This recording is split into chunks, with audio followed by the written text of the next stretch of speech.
Hi, I'm Chef Paul Hayward. Today we're going to be making French macaroon. The first important rule about making a macaroon is to understand there's two types of macaroon. You have macaron, which is the French type, which is a soft, chewy almond cookie.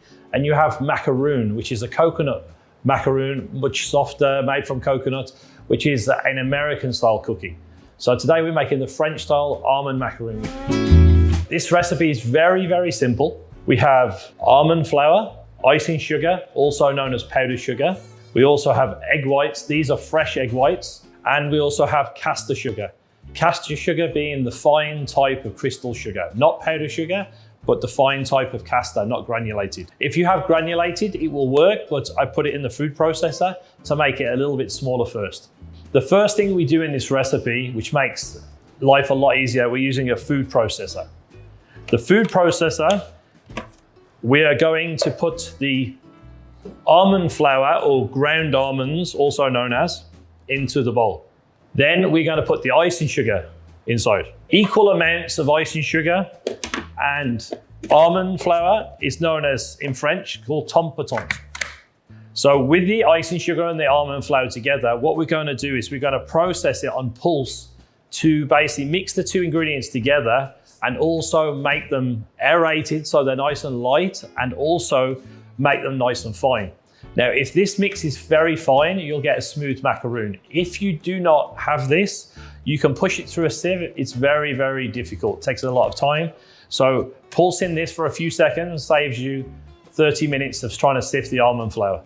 So all we're going to do now is we're going to pulse in short bursts until all of this is mixed and it's nice and fine.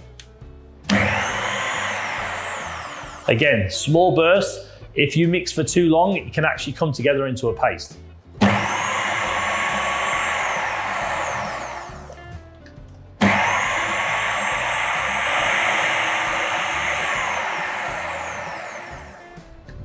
So now it's all nicely mixed and it's all nice and fine. Now this skips out the section where we have to sift the ingredients. So this saves us a lot of time, also makes those almonds nice and fine, so you're going to get a much smoother macaroon. That's why sometimes you'll have those little lumps on the top of the macaroon. Okay, now we're going to go to the meringue. Now the meringue is also very confusing for a lot of people. We have Italian meringue, we have French meringue, we have all different kinds of meringues. So this one is a very simple meringue. Fresh egg whites are very, very strong. They have good albumin, and they were going to whip to nice and stiff. So we're going to pour that into the bowl. Now, we use different meringues for different recipes, but for this one, it makes it very, very simple. You cannot get easier than this. Then we're going to add the sugar to the egg whites also. We're going to add the whisk to the machine. The finer the prongs on the whisk, the better it's going to whip, the faster it's going to whip. But on average, this recipe works pretty much with any machine at any speed for this smaller recipes. Obviously, if you times the recipe much bigger, it's going to change. You'll have to get used to it by experience. But I recommend testing this recipe on the size we're giving you and perfecting it before you start moving into bigger size recipes. So we're going to close the machine. We're going to start with a slower speed just until the sugar and the egg whites is combined. And then we're going to whisk on full speed for 7 minutes. So we're just starting on a slow speed just to combine the egg whites. 7 minutes are up. Now, if your egg whites are cold, it will probably take you an extra 3 minutes. The egg whites should be at room temperature when you whisk them. So 7 minutes for room temperature, 10 minutes for cold egg whites. Now the meringue is ready. What we're going to do now is going to add the color white still on the machine. Okay, so we're going to turn it on slow speed. I'm using a pink food coloring today, and this is a gel-based color. The gel-based color is a very concentrated color, and it's fat-based. So it's important to add the color at the very end, otherwise your meringue will collapse. So do not add it at the beginning, add it at the end. So we're just going to add the color to your desired color. My suggestion, if you're doing big recipes, you can weigh the food coloring, but we're going to just count the drops.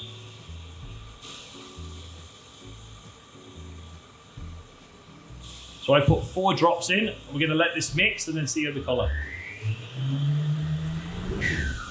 Okay, so the color is added.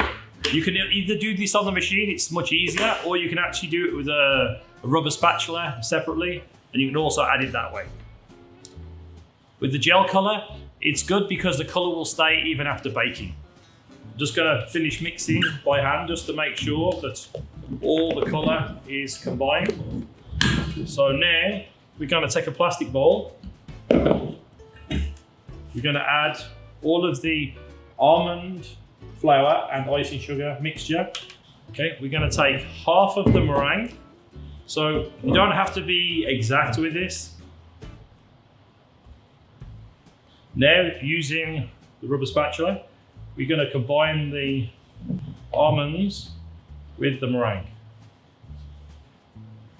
And we're going to, basically what we're looking to make is a paste. And because we've processed the nuts, you're going to get much lighter and much easier to mix. So we're almost there now. So now we're going to fold in the rest of the meringue.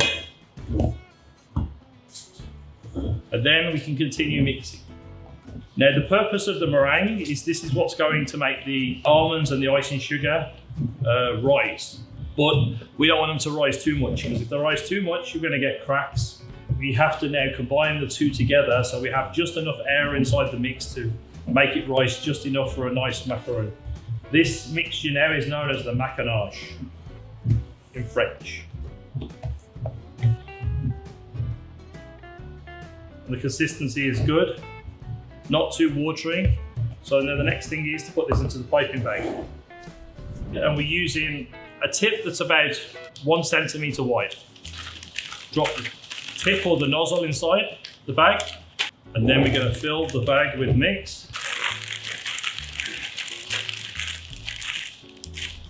Now we have the macaroon mat. Now this mat is highly recommended for beginners. Next trick, pan spray, which is a grease spray in a can. We're just going to lightly spray this very, very lightly onto the mat. This will help the macaroons release from the silicone. So we're going to just take the bag, hold it with your left hand at the top, your right hand at the bottom. And then what we're going to do is hold it about 1 centimetre, and we're going to squeeze with my right hand. So we're going to place 1 centimetre, squeeze, stop, and take away. Squeeze, stop, take away. You want to make sure you're piping straight down and evenly in the middle, so the macaroon will spread into that perfect circle. Squeeze, stop, pull away. So this is the macaroons piped. Now the other thing you can do, just take your hand underneath the tray and tap like this, or some people just prefer on the table. This is just to help the macaroon spread out. Now the next step with the macaroon is we need to leave them to skin. They need to form a skin on the outside, so when you touch, your finger will not stick to it. This varies depending on your country, the temperature, the humidity in the room. Some places with high humidity, it takes a long, long time, up to an hour or 2 hours.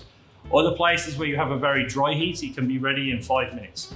So this is something you have to start with. I would start with 15 minutes and then touch. If your finger sticks, then carry on. The reason for this will create a shell. So when it cooks, the only place it can go is the macaroon could rise up. So this is going to create a foot around the macaroon, and this is going to try and create you a nice, chewy, even-sized macaroon. Okay, so it's been about 15 to 20 minutes. The macaroons has now formed the skin, and the way you test is just touch the top and it doesn't stick, and you'll see a slight indent into the macaroon. It means it's perfect. You don't want to leave them too long to skin over, because the macaroon will dry out and you'll end up with a dry macaroon. So the next step is to preheat the oven, ready for the macaroons to go in. So now we're going to set the oven for the macaroons. We're going to click the set button, click the time button, go to 14 minutes, temperature 140 degrees, fan speed low, which is number 1. And we're basically ready to go. Once we hit start, the oven will start preheating. It has a smart preheating function, which will basically preheat the oven to the exact temperature, including the walls of the oven and not just the air temperature like most companies. So we're just going to hit start. Okay, the oven is calling, so ready for the macaroons.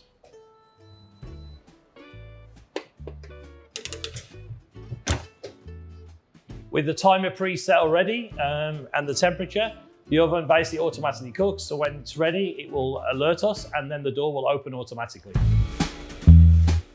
So now the macaroons are chilling down, we're going to make a nice filling for the macaroon. It's going to be a rose water ganache.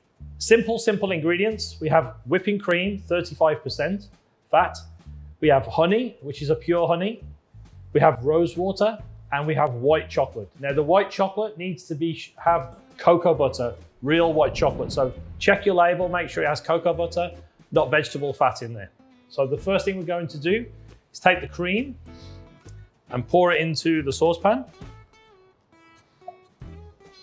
followed with the honey and the rose water.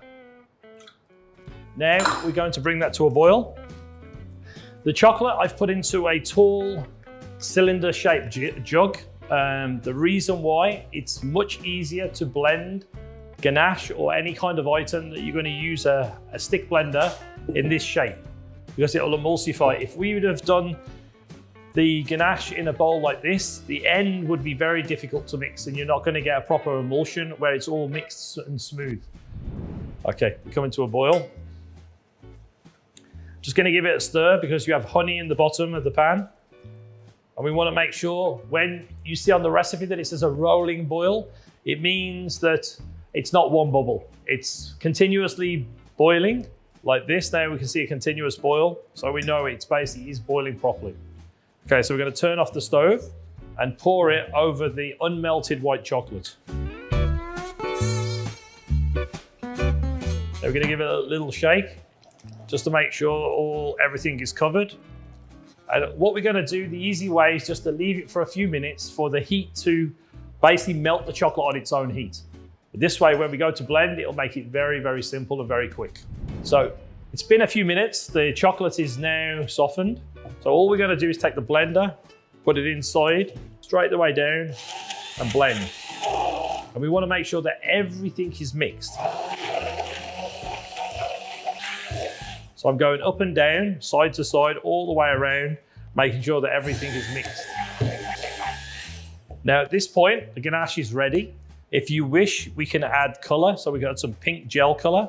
We're just going to add 2 drops. So the ganache is all blended and the color is added, so it's nice, a light pink, not too strong. We're going to pour it into a dish or a bowl.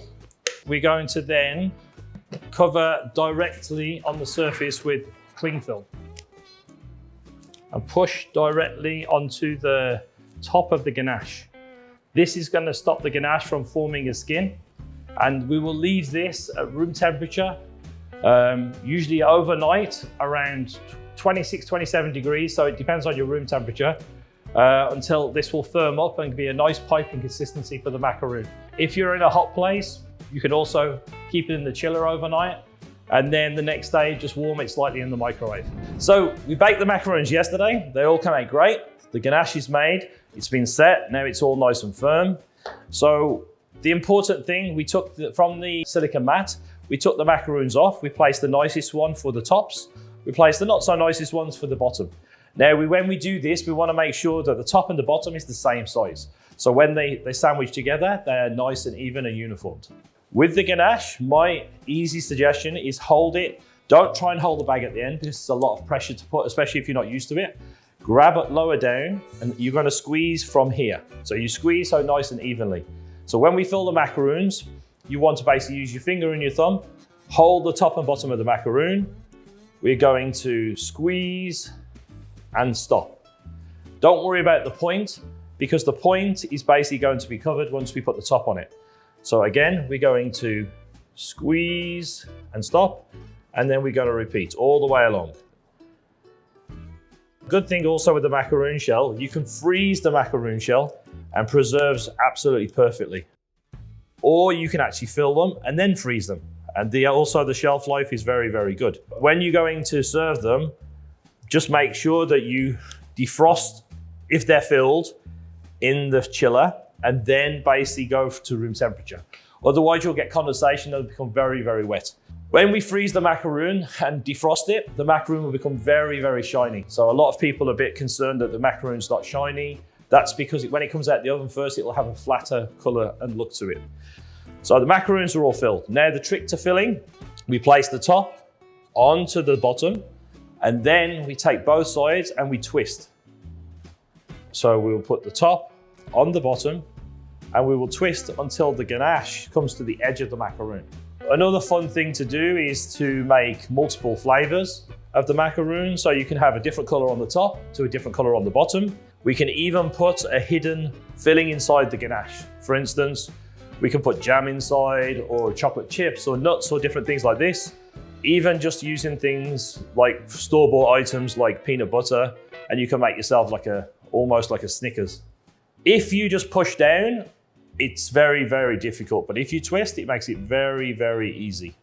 Practice makes perfect. If you follow this recipe and the simple steps, and using the Bakerlux Shop Pro Master, you're gonna get perfect results every time. Even cooking, everything the same size, same color, amazing consistency. Put these into a nice little storage container, put them in a box. You can keep in the freezer for many, many weeks. So there we have beautiful macaroons baked in the UNOX Bakerlux Shop Pro Master. Cooked perfectly, filled with a rosewater ganache. Enjoy.